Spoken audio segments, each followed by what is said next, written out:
உங்கள் தேடுதல் முடியவில்லையா? இன்னும் தேடிட்டு இருக்கும் எவ்வளவு காலம், எவ்வளவு யுகங்கள், எவ்வளவு நேரம் நீங்கள் உங்களோட மருத்துவமான டைமை நீங்கள் டெய்லி வாட்சில் அட்லீஸ்ட் 1 hour பார்க்கணும். உங்களோட டைம் வந்து நீங்கள் தேவையில்லாமல் வேஸ்ட் பண்ணிட்டு மந்திரவாதம், மைய, அந்த விஷயம், இந்த விஷயம், இதெல்லாம் அதுக்காக ஒரு பெதல் இருக்கு. எவ்வளவு நாள் சரி தேடி தேடி தேடி தேடி தேடி அலைஞ்சு நீங்கள் எங்கேயும் போகிறதும் இல்லை, எங்கேயும் வாழதும் இல்லை. இந்த பிறவியில் இருந்து அடுத்த பிறவி, அடுத்த பிறவியில் இருந்து அடுத்த பிறவி, அடுத்த பிறவியில் இருந்து அடுத்த பிறவி, இப்படியே நீங்கள் நூற்றாண்டுகள் முடியவில்லை என்றால் சொல்லுங்கள், உங்களுக்கு ஒரு விடை இருக்கு. அந்த விடை வந்து இதுதான். கால கிருஷ்ணா யோகினி தந்திரம், கால கிருஷ்ண யோகினி தந்திரம், காளிய கிருஷ்ண யோகினி தந்திரம் என்று சொல்லி, இது நீங்கள் உங்களோட வாழ்க்கையில் அந்த மந்திரத்தை முன்னேற்றினால் உங்களுக்கு சித்தியாகிறது. அகோரமான வழிமுறைகள். ஒரு நாள் நீங்கள் உள்ளாலே இறங்கினால் திரும்பி போக முடியாது. யமுனா நதியில் ஆழத்தில் நீங்கள் விழுந்துட்டே இருக்கும். அப்படியே யமுனா நதியில் ஆழத்தில் ஆழ்ந்து போகும்போது எங்கேயோ ஒரு விடை கிடைக்கும். அந்த ஸ்ரீகிருஷ்ண பெருமாள் காளி உருவத்தில் வந்து உங்களுக்கு அந்த விடையை சொல்லி கொடுக்கும். ஸ்ரீகிருஷ்ண பெருமாள் ஒவ்வொரு ரூபம் எடுத்து விடை கிடைக்க ஒரு மந்திர சக்தியாக நான் உங்களுக்கு தரப்போகிறது என்று நீங்கள் அதை ஒரு எச்சரிக்கையாக எடுத்து உங்கள் வாழ்க்கையில் வந்து அதை பிரயோகப்படுத்தி அதோட ஜெய பராஜயங்கள், அதாவது அதோட சக்சஸ் ஃபெயிலுவர் நீங்களே தெரிஞ்சுக்கணும். முடியவில்லை முடியவில்லை முடியவில்லை என்று நினைக்கும் பல காரியங்களும் முடிக்க வேண்டும். ஐயா வணக்கங்க ஐயா. இப்போது ஏகப்பட்ட வழிபாட்டு முறைகள் இருக்கிறப்போ இந்த தாந்திரிக் அப்படின்னா என்னங்க? யந்திரம், மந்திரம், தந்திரம், அது மூணுத்தையும் கொஞ்சம் தெளிவாக சொல்லுங்க. தாந்திரிக் நான் சொன்னாலே இந்த வேர்டில் அதோட அர்த்தம் வந்துட்டுருக்கு.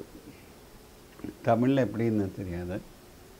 தந்திரம் அதாவது நம்ம நார்மலி மந்திரம் சாதனைன்னு சொல்லும், உபாசனைன்னு சொல்லும். இதுக்கெல்லாம் டைம் எடுக்கும்.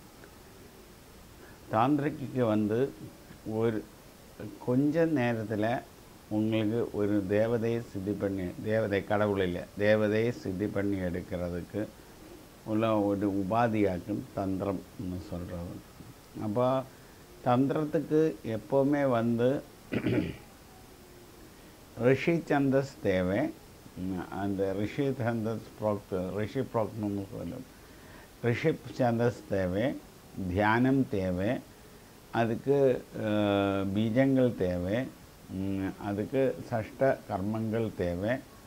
அதுக்கப்புறம் அது ஜெபம் பண்ணி முடித்த உடனே இவ்வளோ அதோட 10% ஹோமம் பண்ணணும்.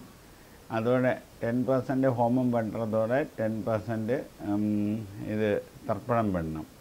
இப்போ இவ்வளோ ப்ராசஸ் இருக்குது தந்திராவில். அந்த தந்திரா வந்து படித்தோன்னா உங்களுக்கு அந்த தந்திராவோட இப்போ தந்திர மந்திரங்கள்னு சொன்னால் ஹ்ராம் ஹ்ரீம் ஹ்ரௌம் ஹ்ரைம் அந்த மாதிரி உள்ள மந்திரங்களாக்கு மோஸ்ட்லி தந்திர மந்திரங்களாக யூஸ் பண்ணுறது. ஸோ இது கம்பேரிட்டிவ்லி மந்திரவாதத்திலையும் மை மார்க்கத்திலையும் ஒன்றும் செய்ய முடியாத விஷயங்களெல்லாம் தந்திர மார்க்கத்தில் செய்யலாம். அதனால தான் நான் ஏன்னா சொந்தமாக நம்மளோட உடம்பை வச்சு நம்ம அந்த மந்திர சாதனை சித்தி பண்ணி எடுத்து நம்மளை செய்யலாம். நம்மளை இன்னொரு மீடியம் அதுக்காக யூஸ் பண்ணக்கூடாது. மீடியம் யூஸ் பண்ணுறது தான் இது மை அந்த மாதிரி விஷயங்கள். மீடியம் இல்லாமல் வெறும் தந்திரத்தால் மட்டும் நமக்கு நிறைய விஷயங்கள் சாதிக்க முடியும். எல்லாத்துக்கும் நெகட்டிவ் பாசிட்டிவ் இருக்குது. இதோட நெகட்டிவ் வந்து தந்திராயில் நம்ம ஒரு சாதனை எடுத்தோம்னா அது லைஃப் ஃபுல்லாக செய்யணும். அந்த தேவதை லைஃப்பை ஃபுல்லாக இப்போ நம்ம மோட்சப்பிராப்தி அடைஞ்சாலும் நம்ம செல்ஃப் ரியலைசேஷன் ஸ்டேஜுக்கு வந்தாலும் அந்த தேவதை நம்ம உடம்பை விட்டு இங்கேருந்து சமாதியோ டெத்தோ ஏதோ போகிறது வரையிலும் அந்த தேவதைக்கு நம்ம பூஜை பண்ணிட்டு தான் இருக்கணும். அதுக்கடையில் எந்த எக்ஸ்கியூஸும் கிடையாது. இதுதான் தந்திரமாக இருக்கும். இது போல் இடையே அந்த தேவதை வழிபாட விட்டோம்னா என்ன ஆகும்? நிறைய விஷயங்கள் ஆகலாம். அது இன்ன விஷயம்னு சொல்ல முடியாது. டேஞ்சர் ஆகலாம், படுக்கையில் படுத்துட்டு இருக்கலாம், நிறைய கடன்கள் சோதனைகள், ஒய்ஃபை விட்டுட்டு போவோம், ஃபேமிலி விட்டுட்டு போவோம், நம்ம பைத்தியக்காரனாகவும், இந்த மாதிரி நிறைய விஷயங்கள். ஏன்னா ஒரு தேவதை நம்ம கெஸ்ட்டு மாதிரி தான் நம்மளோட வீட்டில் கூப்பிட்டு டெய்லி பூஜை கொடுத்து அதுக்கு அட்லீஸ்ட் ஒரு 2 முந்திரி பழமாவது வச்சு நம்ம பூஜை பண்ணும்போது அந்த தேவதை அதை எக்ஸ்பெக்ட் பண்ணும். அந்த தேவதை அதை எக்ஸ்பெக்ட் பண்ணி ஒரு நாளைக்கு தெய்வம் இல்லை, தேவதை அதை எக்ஸ்பெக்ட் பண்ணி ஒரு நாளைக்கு அது கிடைக்காம இருந்தால் அந்த தேவதை சாபம் போட்டுட்டு போகும். இதுதான். அதனால் நிறைய விஷயங்கள் நமக்கு வாழ்க்கையில் நடக்கிறதுக்கு உள்ள சான்ஸ் இருக்குது.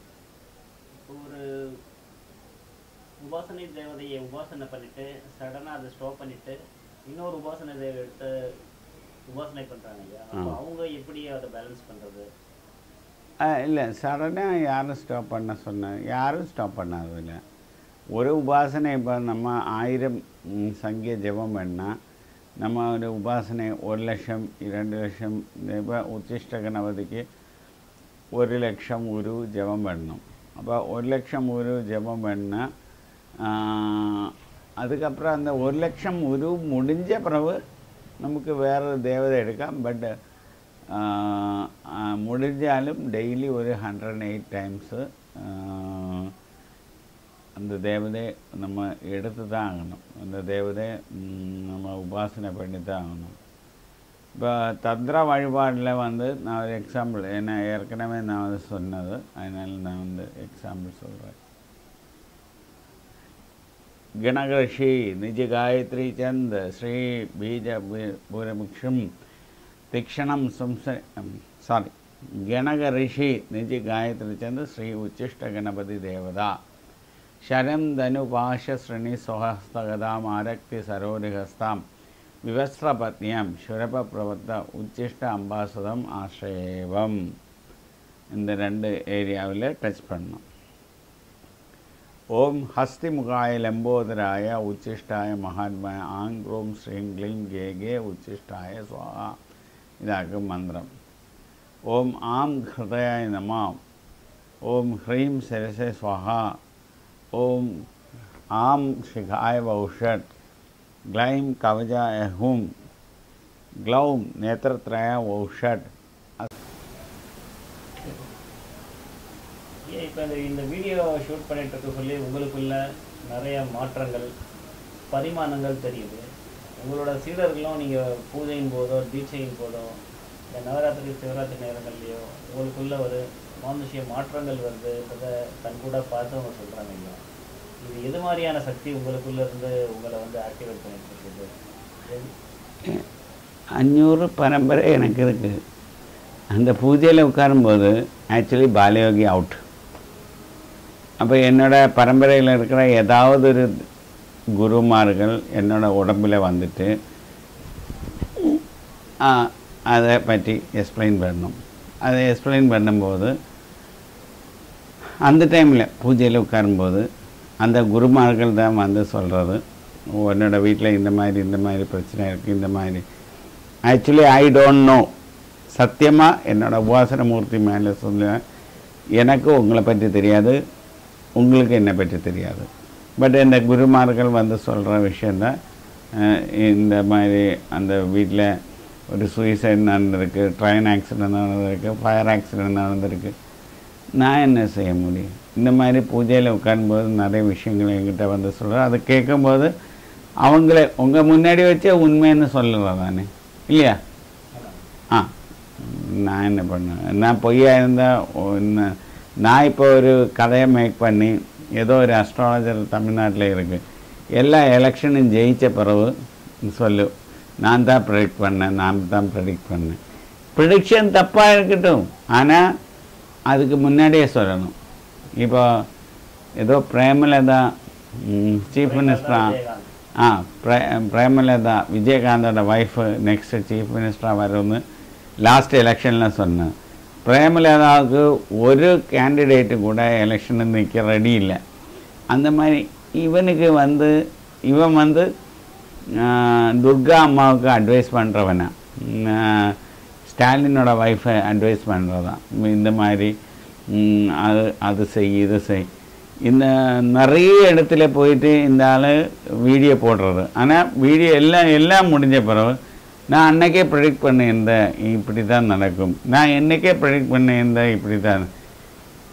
நான் பெட்டு வைக்கிறேன், ஒரு அப்பனுக்கு பிறந்திருந்தால் நீ இப்போ ப்ரெடிக்ட் பண்ணு, இந்த எலெக்ஷனில் டிஎம்கேக்கு எவ்வளோ சீட்டு கிடைக்கும், அண்ணா டிஎம்கே இருந்ததுன்னா எவ்வளோ சீட்டு கிடைக்கும், விஜயகாந்துக்கு சீட் இருக்கா, விஜயகாந்த் எலெக்ஷனுக்கு நிற்குமா, கமலஹாசன் ஜெயிக்குமா?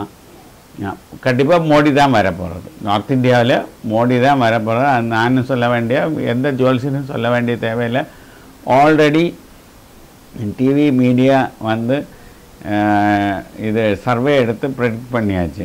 அப்போ அதில் எவ்வளோ சீட்டு வரும், இந்தியா மொத்தமாக பிஜேபிக்கு என்டிஏக்கு எவ்வளோ சீட்டு கிடைக்கும்? நான் சொல்கிறேன், எனக்கு தெரியாது, முண்டையன் அஸ்ட்ராலஜி எனக்கு தெரியாது. பட் நான் சொல்கிறேன் 356 சீட்டு வரும்னு சொல்கிறேன். ஓகே, இன்பிட்வீன் 336க்கும் 356 சீட்டுக்கும் இடையில் கண்டிப்பாக பிஜேபி தான் வரப்போகிறது. தமிழ்நாட்டில் எவ்வளோ சீட்டு டிஎம்கேக்கு கிடைக்கும்?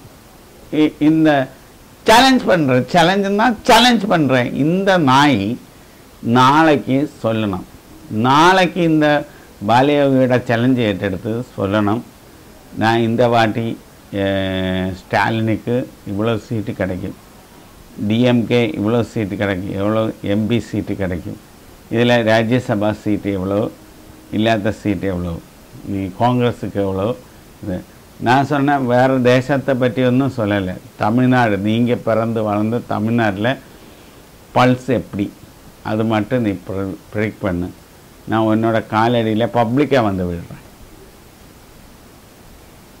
ஏன் ஒரு தாந்திரிக குருவா நம்பூதியாக இருந்த நீங்கள் ஜோசியத்தில் இந்த அளவுக்கு பர்ஃபெக்டாக ப்ரெடிக்ட் பண்ணுறீங்களா ஐயா? எப்படி உங்களுக்கு இது வந்து அனுபவ ஆராய்ச்சியா இல்லை வேறு ஏதாவது தேவதைகளோட சப்போர்ட் இருக்குங்களா ஐயா?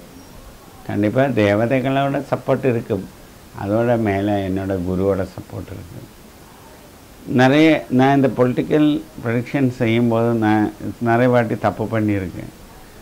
ஏன்னா என்னோடய தேவதைக்கு என்னோட குருவுக்கு பொலிட்டிக்கல் ப்ரெடிக்ஷன் செய்கிறது விருப்பம் இல்லை. ஒன்று,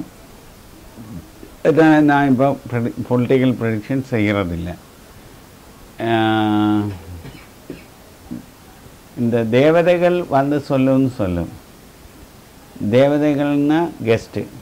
இப்போ என்னோடய கெஸ்ட்டை வச்சுட்டு நான் இந்த ஏரியாவுக்கு போய் எவ்வளோ ஓட்டு கிடைக்கும், இந்த ஏரியாவுக்கு எவ்வளோ ஓட்டு கிடைக்கும், அது சொல்கிறதே தப்பான ஒரு விஷயம். ஏன்னா நான் வந்து அவங்கள அடிமை வேலை பண்ணுற மாதிரி, தேவதை வச்சு நான் ப்ரெடிக்ட் பண்ணுறதில்ல. அஸ்ட்ராலஜிக்கலி ப்ரெடிக்ஷன்னா முண்டையன் அஸ்ட்ராலஜியாக எலெக்ஷன் ப்ரெடிக்ஷன். அஸ்ட்ராலஜிக்கலி ஒரு 20% 25% ஓகே, மிச்சமெல்லாம் வந்து என்னோடய குருமார்கள் தான் என்கிட்ட சொல்லித்தரது இந்த மாதிரின்னு அது வச்சு தான் நான் சொல்கிறேன். நைட்டு ஒரு 12:30லேருந்து 2 o'clock வரையிலும் நான் என்னோடய குருவோட மானசீகமாக ட்ராவல் பண்ணுற டைம் ஆகும். அந்த டைமில் என்னோடய குரு எனக்கு நிறைய விஷயங்கள் சொல்லிக் கொடுக்கணும். அந்த விஷயங்களாக்கு நான் ப்ரெடிக்ட் பண்ணுறது இதுதான் உண்மையான விஷயம்.